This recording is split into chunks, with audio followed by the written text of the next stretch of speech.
ശാരികപ്പൈങ്കിളിയുടെ ഗാനാലാപം എന്ന വിധത്തിലാണ് അധ്യാത്മരാമായണത്തിൻ്റെ വർണ്ണന. ഇവിടെ സുന്ദരകാന്ഡത്തിൽ തുടക്കത്തിൽ പറയുന്നു, ആ ശാരികപ്പൈങ്കിളിയോട് പറയണു, എത്ര കേട്ടാലും മതി വരാത്ത ആ രാമകഥകൾ വീണ്ടും വീണ്ടും പറയൂ. കിഷ്കിന്ധാകാന്ഡത്തിൻ്റെ അവസാനത്തിൽ നമ്മൾ കണ്ടു, ഹനുമാൻ സമുദ്രലംഘനത്തിനായി തയ്യാറായി നിൽക്കുന്നു. ഹനുമാൻ തൻ്റെ സഹചാരികളായ വാനരന്മാരോട് പറയണു, കൃതാർത്ഥോസ്മ്യഹം, ഞാൻ കൃതാർത്ഥനായി. ഏതൊരു ശ്രീരാമൻ്റെ നാമം മരണസമയത്ത് ഒരു പ്രാവശ്യമെങ്കിലും സ്മരിച്ചിട്ടുണ്ടെങ്കിൽ ഈ ദുർഘടമായ സംസാര സാഗരം തന്നെ കടക്കുവാൻ കെൽപ്പേകുന്നുവോ, ആ ശ്രീരാമൻ്റെ പാദാംബുജം സ്മരിച്ചുകൊണ്ട് ഞാൻ ഈ ലവണജലനിധി അതിവേഗത്തിൽ തന്നെ കടക്കാൻ എനിക്ക് സാധിക്കും.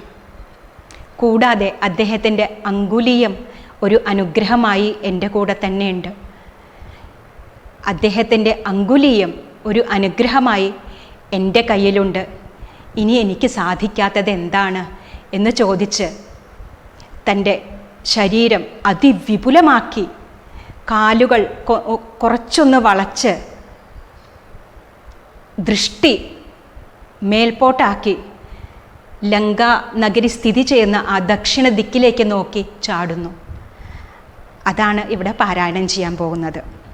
സകല ശുകകുല വിമല തിലകിത കളേബരേ സാരസ്യ പീയൂഷ സാര സർവസ്വമേ കഥയ മമ കഥകളതി സാദരം കാക്കുൽ സ്ഥലീലകൾ കേട്ടാൽ മതീവരാ കിളിമകളോടതിസരസമിതി രഘുകുലാധിപൻ കീർത്തി കേട്ടിടുവാൻ ചോദിച്ചനന്തരം കളമൊഴിയുമഴകിനോടു തൊഴുതു ചൊല്ലിടിനാൾ കാരുണ്യമൂർത്തിയെ ചിന്തിച്ചു മാനസേ ഹിമശിഖരി സുതയോടു ചിരിച്ചു ഗംഗാധരൻ എങ്കിലോ കേട്ടുകൊള്ളുന്നരുളി ചെയ്തു ലവണജലനിധി ശതകയോജനാ